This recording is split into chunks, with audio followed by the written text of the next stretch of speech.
Siguiendo con el programa, a continuación cederemos la palabra al doctorante Gerson Yael Varela Castillo, licenciado en Psicología con mención honorífica, maestra en neurología y especialista en métodos estadísticos, igualmente con mención honorífica, todos pertenecientes a la Universidad Veracruzana. Actualmente estudiante del doctorado en neurología mismo de la UB y académico de instituciones como lo son la Escuela de Psicología en la Universidad de Jalapa, el Claustro de Psicología en la Universidad de Anáhuac, el Instituto de Posgrados Especializados en Psicología y la Facultad de Psicología misma de la UB. Miembro del Colegio Colombiano de Neurociencias y también miembro colectivo Flor de Lis para divulgación científica. Ok, bueno, buenos días a todos. Gracias por la presentación y muchas gracias por la invitación. La verdad es que es un honor estar aquí con ustedes. Yo no les voy a hablar acerca de mi proyecto doctoral, yo voy a tomar un poquito más de libertades y voy a hablarles de un tema que actualmente estoy trabajando de manera particular en mi práctica como investigador, y es básicamente acerca del trastorno por déficit de atención e hiperactividad, ¿no? En este caso, yo no voy a hablarles acerca de modelos animales porque este trabajo de investigación que estamos haciendo actualmente lo estamos realizando en humanos, y básicamente les voy a hablar de manera un poquito más de comunicación de la ciencia acerca de qué es el TDAH, pero específicamente en adultos. ¿Vale? Por favor. Bueno, el trastorno por déficit de atención e hiperactividad es el trastorno del neurodesarrollo más frecuente en la etapa infantil y se caracteriza por dificultades para el mantenimiento de la atención, principalmente un tipo de atención que es la sostenida y la selectiva. Vamos a ver problemas para que los niños mantengan la atención. Vamos a ver características de hiperactividad, sobre todo motora y vocal, y también vamos a ver problemas de impulsividad, ¿no? ¿Cómo lo podemos ver ahí? Bueno, de acuerdo al DSM-5, que es el que actualmente nos rige, vamos a ver que el TDAH se puede diagnosticar con características o predominancia de falta de atención, con predominancia de hiperactividad e impulsividad o mixto, ¿no? ¿Esto qué quiere decir? Que prácticamente tiene ambas características predominantemente. Por favor. Hablando un poquito acerca de la epidemiología del trastorno, en niños vamos a encontrar que, de acuerdo a las principales revisiones sistemáticas, anda por ahí del 6% a nivel mundial. En México no contamos con datos epidemiológicos acerca del TDAH, pero se estima que es más o menos la misma cantidad. En niños también vamos a encontrar que hay una predominancia en niños en comparación de niñas. Sin embargo, este dato es bastante cuestionable y se ha hablado bastante acerca de esto. ¿Por qué? Porque básicamente vamos a encontrar que hay más niños porque se diagnostican más, porque tienen mayor predominancia de hiperactividad e impulsividad, lo que hace que sea más fácil notarlos. En cambio, las niñas tienen mayor predominancia de falta de atención y entonces por eso no son fácilmente detectables, ¿no? También los principales metaanálisis indican que tenemos una heredabilidad del trastorno de más del 80%. ¿Qué quiere decir? Si sus padres tienen TDAH, lo más probable es que ustedes también lo hereden. Sí, por favor. Algo interesante es que hasta hace poco no se sabía que los adultos pudieran tener déficit de atención. Básicamente podemos observar que en el DSM-4, en su versión revisada, nos decía que el TDAH estaba dentro de los trastornos por déficit de atención y comportamiento perturbador, ¿no? Se estimaba que la edad de inicio de síntomas tenía que ser antes de los 7 años y los adultos no padecen déficit de atención y se clasificaban como en remisión temporal. Esto porque se pensaba que el problema venía principalmente relacionado con el control ejecutivo que daba la corteza prefrontal. Y, como decía, bueno, pues una vez que se dé este proceso de maduración a través de la poda sináptica, pues los adultos ya no van a tener problemas. Esto cambia cuando en 2013 llega el DSM-5, el TDA pasa a incluirse dentro de la clasificación de trastornos del neurodesarrollo, la edad de inicio de síntomas es antes de los 12 años, pero tenemos un umbral hasta los 17 años. Los adultos pueden tener TDAH y deben cumplir 5 criterios al menos en una de las áreas de inatención, de hiperactividad e impulsividad. Siguiente, por favor. Estos son los criterios diagnósticos que vamos a encontrar en el DSM-5. Y entonces, ¿qué nos dice el DSM? 6 o más de los síntomas siguientes que hayan persistido durante 6 meses como mínimo hasta alcanzar un grado de maladaptación e incongruencia con el nivel de desarrollo. Primero, el niño casi nunca presta atención minuciosa a los detalles o comete errores por descuido en sus tareas escolares, trabajo u otras actividades. ¿Puedes dar un clic, por favor?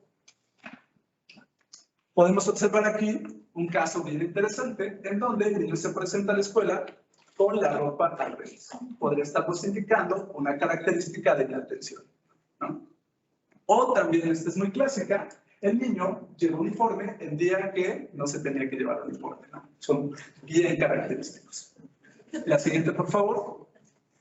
A menudo tiene dificultad para conservar la atención en tareas o juegos.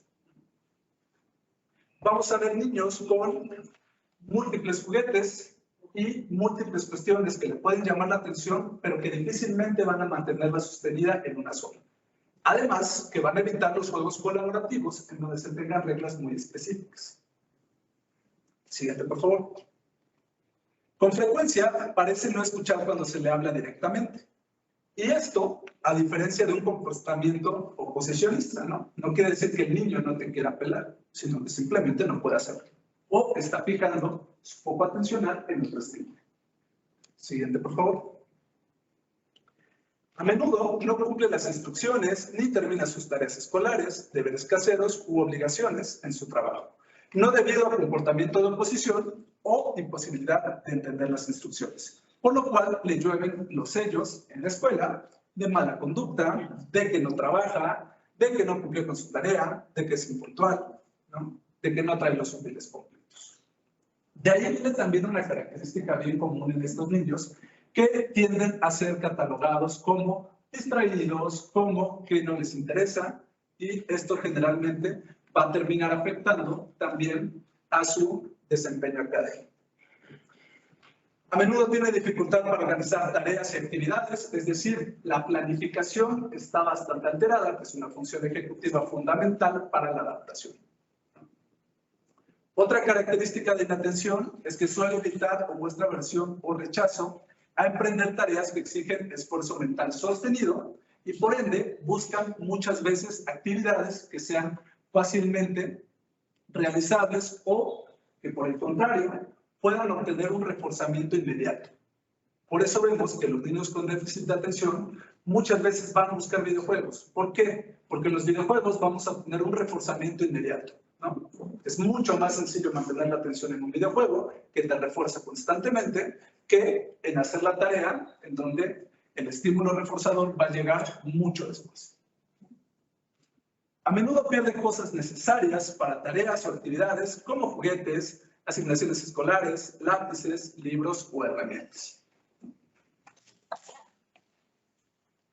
Siguiente, por favor.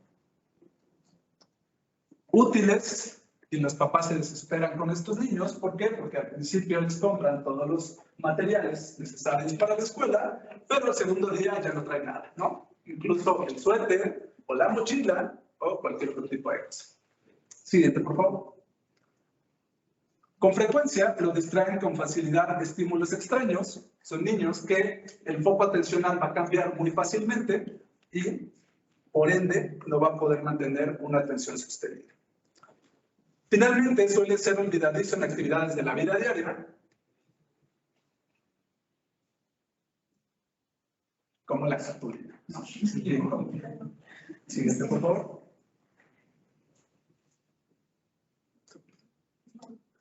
Y bueno, esas son las características de la atención. Hay que tomar en cuenta que si ustedes pueden observar, todas estas características tienen que ver con un diagnóstico en niños, ¿no? Están específicamente hechas para niños.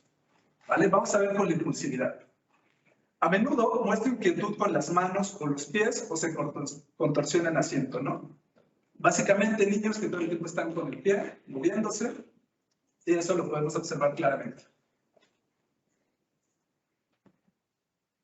Siguiente. Con frecuencia abandona su sitio en el salón de clase o en otras situaciones en que se esperaba el niño debería estar sentado, ¿no? Nuevamente, esto no es por una cuestión que tenga que ver con comportamiento de oposición a la autoridad, sino que simplemente no puede hacerlo. Siguiente. A menudo vagabundea o asciende a planos superiores en forma excesiva en situaciones inapropiadas. En adolescentes o adultos puede limitarse a sensaciones subjetivas de intranquilidad. Y esta, en específico, se relaciona con la falla en la evaluación del riesgo. Estos niños generalmente van a tener múltiples caídas y, tiro por viaje, van a estar en el hospital porque se cayeron de algún lado, ¿no? O realizaron alguna actividad bastante riesgosa. Frecuentemente sienten dificultad para jugar o aprender de manera tranquila actividades de distracción. Van a preferir muchas veces juegos que tengan alta prevalencia de correr, ¿no? Les encanta andar correteando por todos lados.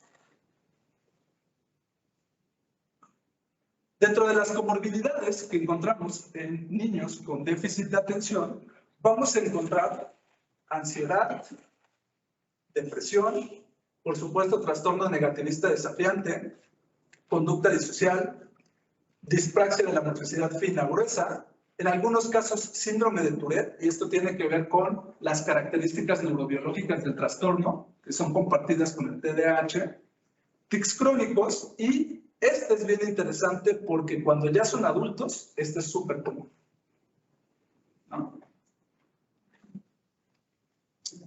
Pero ¿qué pasa con los adultos, ¿no? Este es el tema de la plática. Como ustedes pueden observar, tanto las características de impulsividad como de inatención están dadas para niños. ¿Qué pasa con los adultos, no? ¿Qué nos dicen los estudios? Al menos el 76% de los adultos que fueron diagnosticados con déficit de atención continuarán con el trastorno en la edad adulta. Y esto, por lo menos, ¿no? En la mayoría de los casos, va a ser la inmensa mayoría que van a conseguir esta característica. Y hay un 25% de 2.5% de prevalencia en la población adulta. Muchos de ellos no han sido diagnosticados. ¿Por qué? Porque nuevamente no tenían características de hiperactividad e impulsividad, sobre todo las mujeres, ¿no? Entonces, yo no tengo características de hiperactividad e impulsividad y solo estoy sentado y no estoy poniendo atención, es mucho más complejo que alguien note mi déficit, ¿no? Siguiente, por favor. Barclay en el 2008 nos hizo esta bonita tabla que nos presenta las principales quejas de los adultos con déficit de atención y qué síntomas reportan, ¿no? Quejas de los adultos con TDAH. Se me olvida todo. ¿Por qué? Porque básicamente necesitamos el proceso atencional para llegar al proceso de aprendizaje y posteriormente al proceso de memoria. Si yo no tengo o no estoy prestando atención, definitivamente no puedo adquirir el aprendizaje y mucho menos la memoria. Dicen que soy nervioso, soy irritable, impaciente, impulsivo, soy inconsistente en las labores que realizo, soy bastante desorganizado. Los logros que alcanzo están por debajo de lo que se piensa que yo podría hacer y siempre se me hace tarde. ¿Qué síntomas manifiestan? Bueno, dificultades para mantener la concentración en la preparación de clases o trabajos.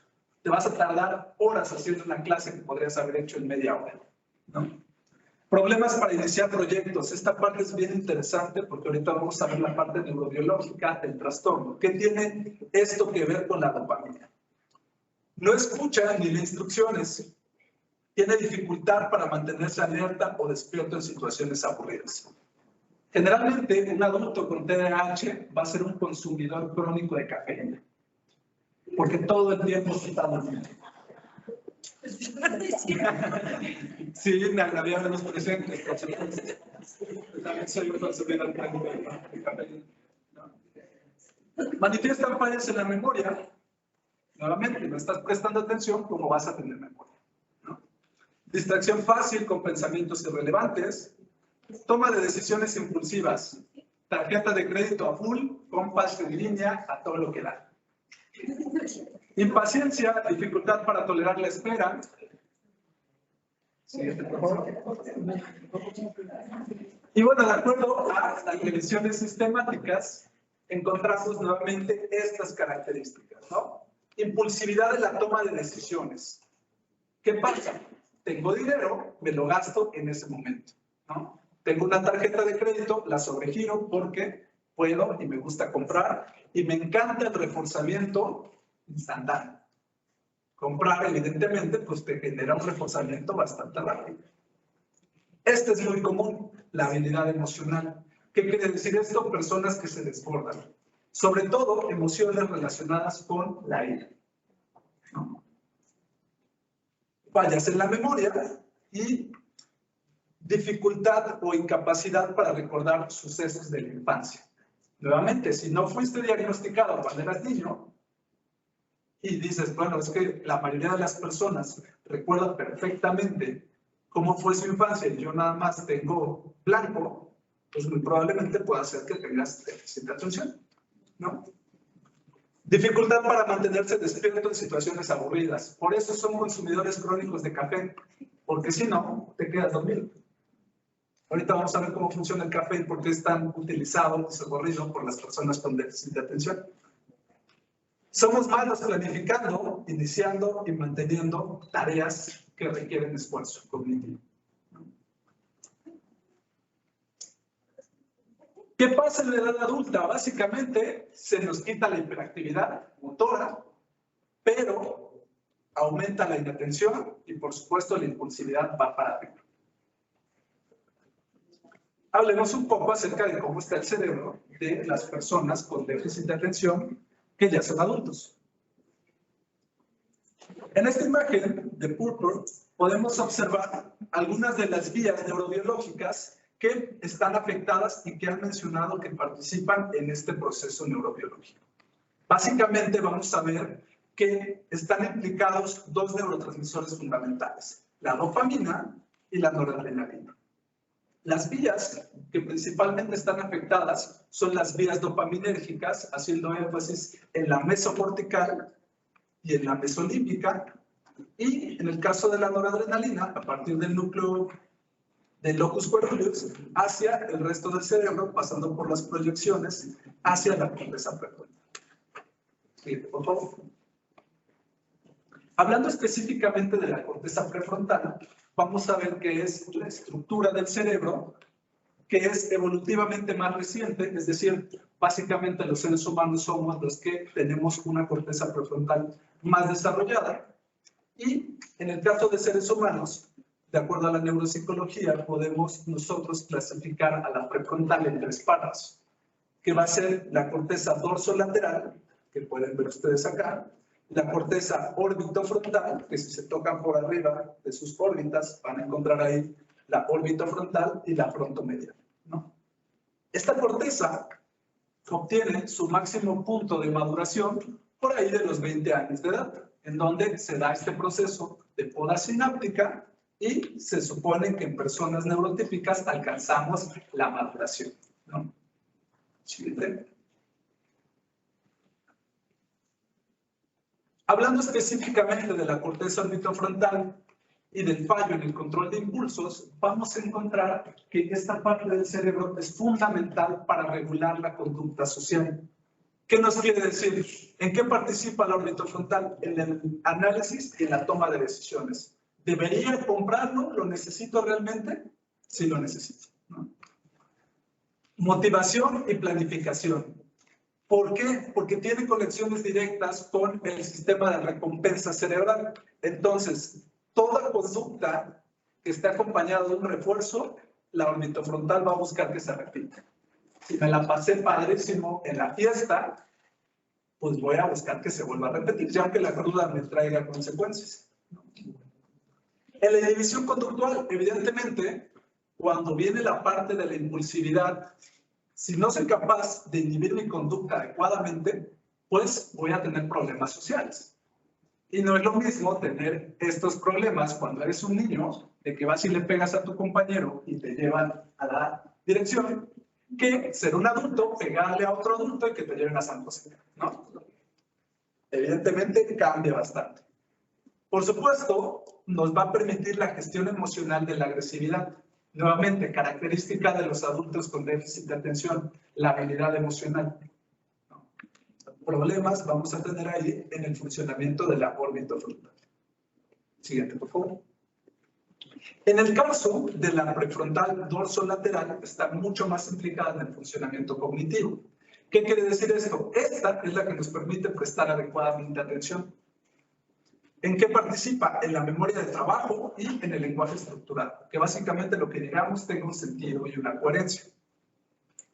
Por supuesto, participa en la inhibición, en la coordinación y en la modulación de la conducta, en planificar. Generalmente un adulto con TDAH tiene muchos problemas para planificar cosas. Son los que generalmente si se van de viaje, va a haber una persona que les haga todo el plan, porque pues, él solo va, ¿no? Lleva sus cosas y vamos. En la regulación y control cognitivo y, por supuesto, en la flexibilidad para el cambio atencional y en el mantenimiento atencional. Siguiente, por favor. La corteza ventromedial es una que es de mis favoritas. ¿Por qué? Porque tiene que ver con toda la parte del recuerdo, de la memoria. Y una memoria muy específica que tiene que ver con el reforzamiento.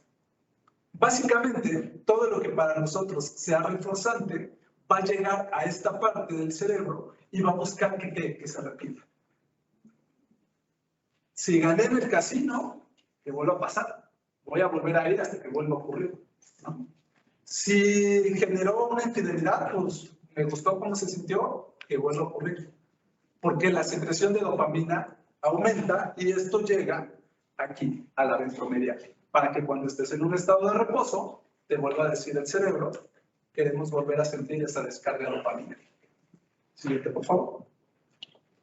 Por supuesto, tenemos ahí que a todos nos encantan los memes, por supuesto. Entonces, siempre estamos en busca de la dopamina, ¿no? Estas son las vías principales implicadas en el déficit de atención.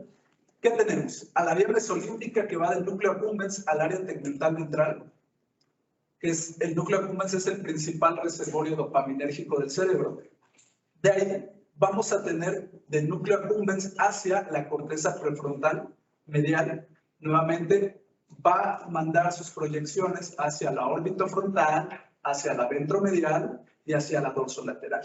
Y esta, que también está implicada, pero esta no tiene que ver con recompensa como estas dos. Esta tiene que ver con control motor. Y es la que está afectada cuando un niño presenta predominancia de hiperactividad motora, ¿no? Esta viene de lo que es la sustancia negra hacia proyecciones más mediales del cerebro.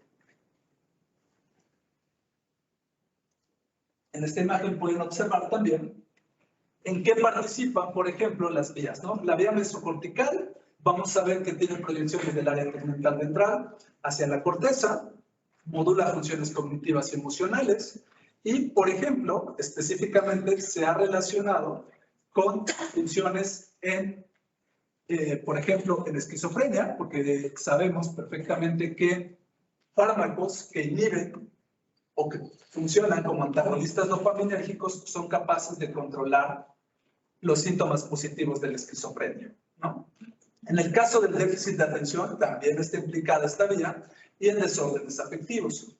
En el caso de la vía mesolímbica también vamos a ver que va del núcleo accumbens hacia el área tegmental ventral, modula la motivación, la recompensa y las emociones y está implicada en todo lo que sea adictivo. Entonces, por supuesto, la vía ligroestriada que tiene que ver con control motor y que está exacerbada en niños que tienen y adultos que tienen déficit de atención. Siguiente, por favor.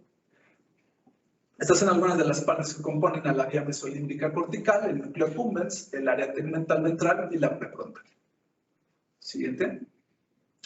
En esta imagen pueden observar, por ejemplo, por qué podemos ver las diferencias a nivel de la producción dopaminérgica en el núcleo accumbens por determinados estímulos. Por ejemplo, en la línea roja podemos ver el alimento, que es, por ejemplo, la comida que más les guste. El sexo es la manera natural de adquirir más dopamina, que la pueden ver en verde. Pero podemos observar, por ejemplo, drogas agonistas dopaminérgicas como la cocaína, que pueden ver la diferencia tan abismal. Y que en el caso de personas con déficit de atención, que se sabe que tienen una hipersensibilidad a la dopamina, a partir de sus receptores, pues es mucho más sencillo que adquieran conductas de adicción. Bueno, esta me lo voy a saltar porque ya no tengo tiempo, pero básicamente, nada más ya para hablar, esta es la vía nigrostriada, ¿no? En donde participa la función motora, la noradrenalina y por qué no se concentra. Básicamente la noradrenalina es este neurotransmisor que parte de aquí de locus coeruleus y como ven se dispara por toda la parte del cerebro, nos permite mantener la atención. Pero ¿qué pasa? En personas con déficit de atención se han encontrado cambios en los niveles y en la sensibilidad de los receptores de este neurotransmisor. También eso hace que cuando están bajos los niveles de noradrenalina nos dé mucho sueño, ¿no? Y en los adultos con déficit de atención manifiestan que tienen mucha somnolencia a lo largo del día. Siguiente. ¿Por qué somos consumidores crónicos de cafeína? Básicamente porque la cafeína es un antagonista de los receptores de adenosina y también de los receptores GABAérgicos A. Entonces, llega la cafeína, bloquea el receptor y hace que estemos más despiertos y más alertas. Pero, pues por supuesto, consumimos 3 a 4 tazas de cafeína al día y ya empezamos a tener otro tipo de problemas. ¿Cuál es la vía para si tenemos déficit de atención? El principal tratamiento no es el conductual, sino es el farmacológico. Entonces, el principal tratamiento se trata de metilfenidato, sobre todo en liberación prolongada, el famoso Concerta. Como segunda opción tenemos la atomoxetina, que es un inhibidor selectivo de la recaptura de noradrenalina. Nuevamente, este es un agonista dopaminérgico. Este va a buscar aumentar la noradrenalina y este. Voy a saltar las demás, que eso es cómo se trata a través de métodos psicológicos. ¿Qué? Bueno, ahorita los que sí podrías decir esa, ¿no? Ajá, si quieres ahorita que sean las preguntas. En caso de identificarse con las características descritas, mantenga la calma y cuénteselo al psiquiatra o psicólogo que más confianza le tenga. Y él sabrá qué hacer. Eso es todo por mi parte, muchas gracias.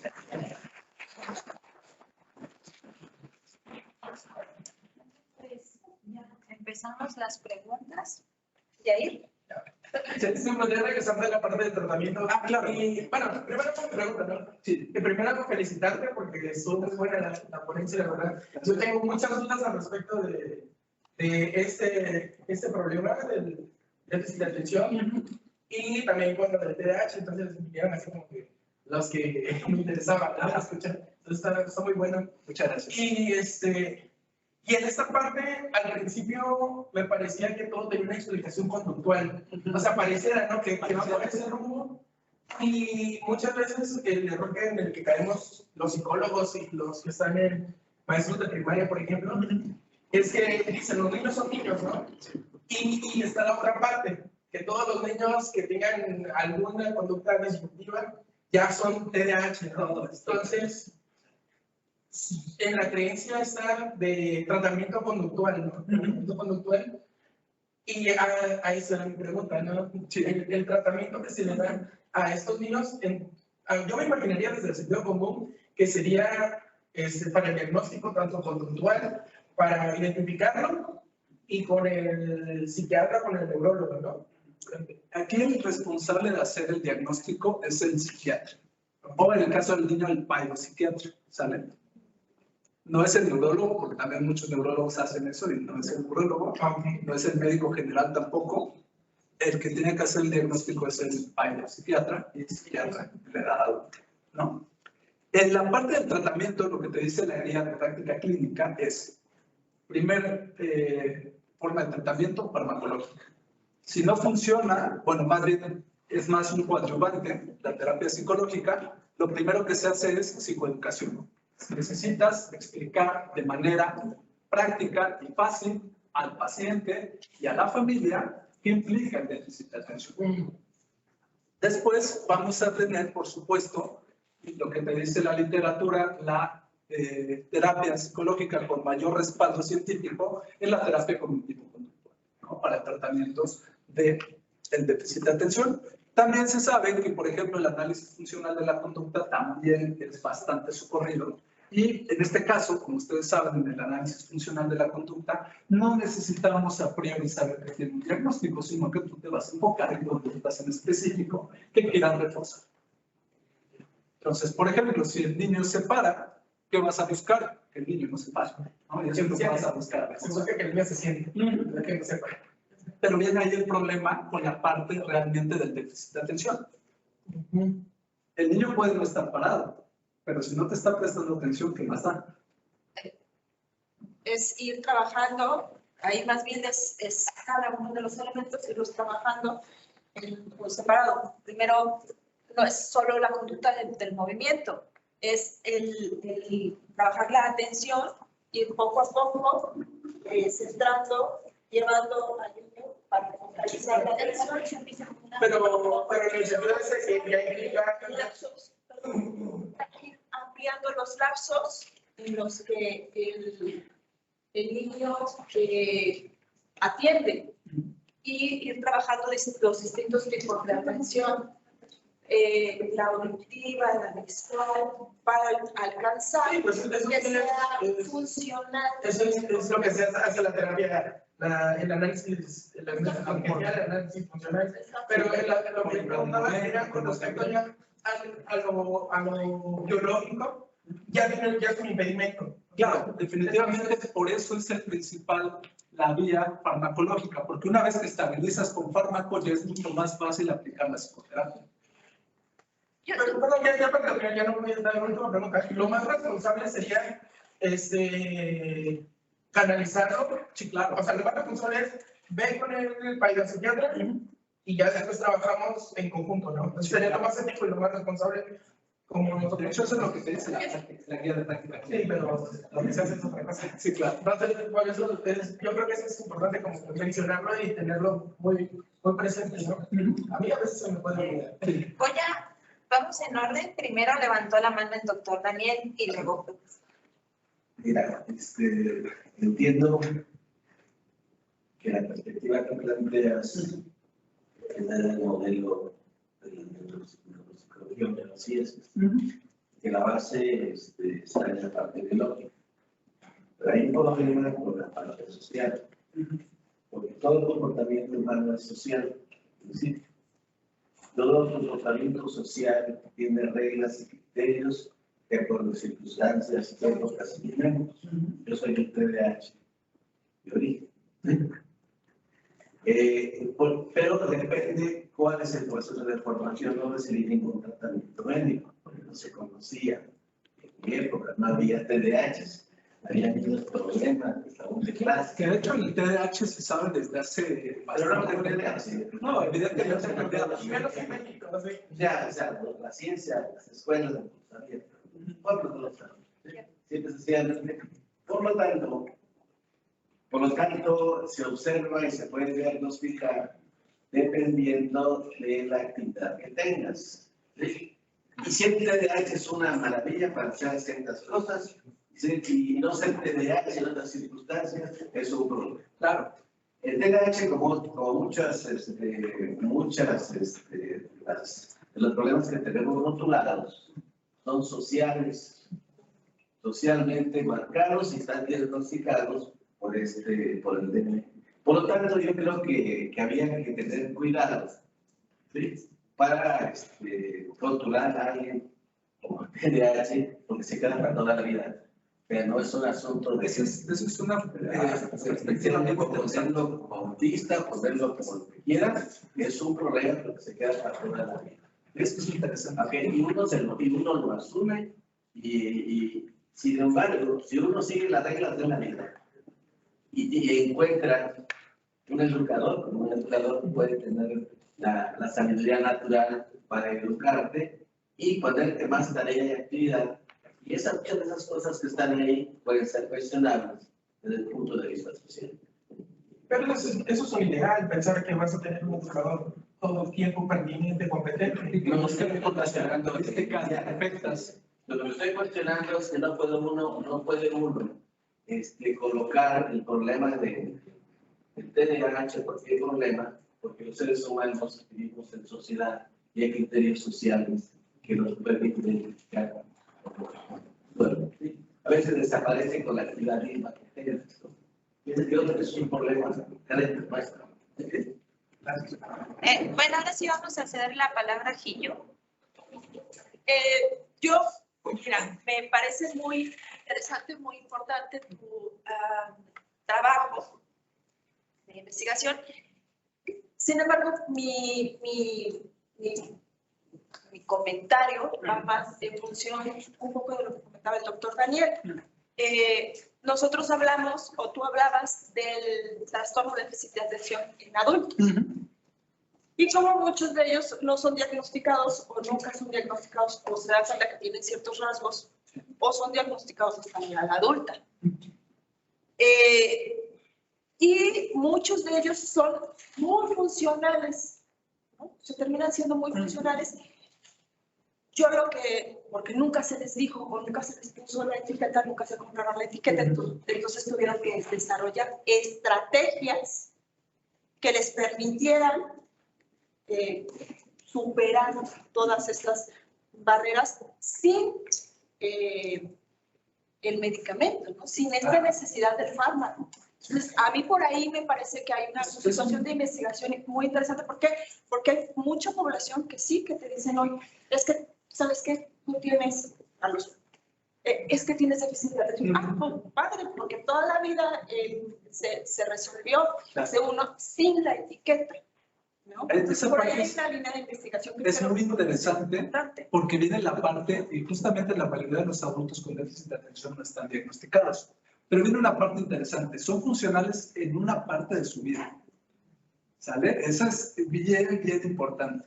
En mi caso, yo soy un adulto con TDA y soy altamente funcional porque estudio un doctorado, ¿no?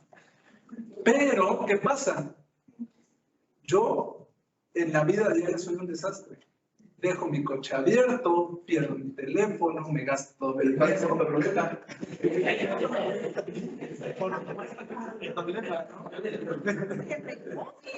Claro, ¿no? Imagínense, desarrollas alcoholismo, tienes problemas sociales y eso, por supuesto, que es un motivo de consulta que es fundamental para las personas.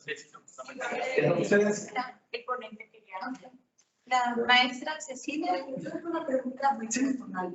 En el caso de algún joven con diagnóstico de esquizofrenia, nunca van a tener que dejar de tomar medicamentos.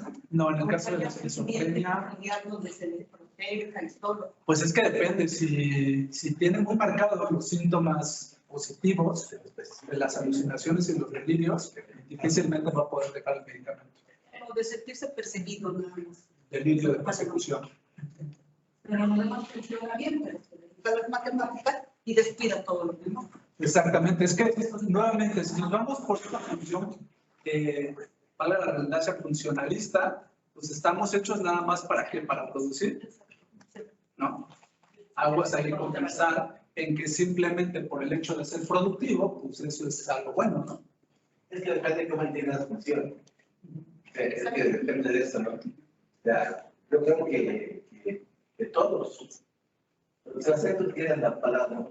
No, de hecho era muy en línea con lo que estaba comentando. Yo creo que aquí, en general, en la salud mental tenemos que tener mucho cuidado en básicamente dos aspectos. Uno, seguramente ustedes están familiarizados con el efecto Barnum, que es el de los horóscopos. Muchas veces el DSM-5 se vuelve un horóscopo psiquiátrico, porque yo digo, es que yo lo tengo, claro que yo tomo café y yo dejo mis cosas, y he dejado el celular algunas veces.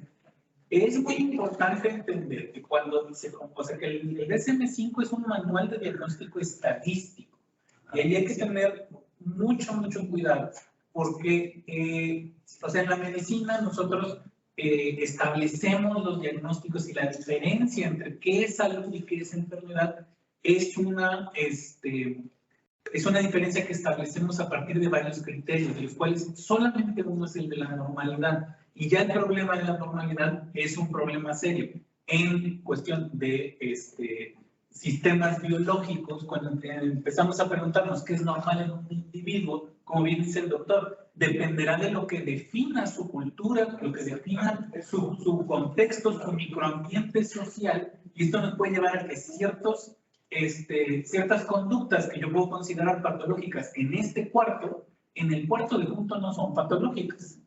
Entonces, establecer una correspondencia 1 a 1 entre una alteración biológica y una, llamémoslo así, alteración mental, es un salto peligroso. Y la otra cuestión es la que consideramos. Incluso dentro de la lógica de un DSM-5, tenemos que recordar que hay diferentes ejes para yo poder realizar el diagnóstico. Y uno de esos ejes van a ver que en casi todos dice haber causado alteraciones en la vida diaria del sujeto durante más de 6 meses.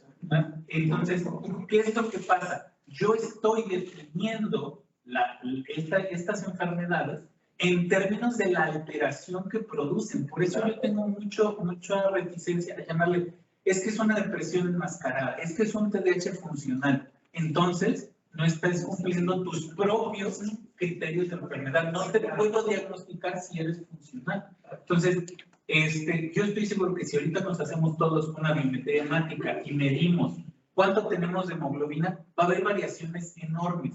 Establecer que porque yo tengo mucha hemoglobina o poca hemoglobina tengo una enfermedad sería un error categorial. Y ahí sí culpo a los médicos porque nosotros hemos intentado medicalizar todo. Lo que tocamos, lo medicalizamos. Entonces, esto hace que, digamos, esta falsa interdisciplina o esta falsa interacción entre la medicina y la psicología que nos ha dado la psiquiatría sea un área que muchos estudiosos reconocen implícita. Reconocen que tiene problemas conceptuales que no sabemos todavía cómo resolver. Y eso hay que tener mucho cuidado a la hora de dar el salto, porque la verdad es que sí hay un encargo social, sí hay personas con enfermedades mentales que necesitan algún tipo de tratamiento. Entonces, tenemos ese problema y ser muy cuidadosos, como recomienda el doctor. Por cuestiones de tiempo, vamos, si hay más dudas, las pueden hacer de manera personal, tanto a Gerson como a Sebastián, que él es médico y es con quien vamos a concluir. Así que buenas tardes.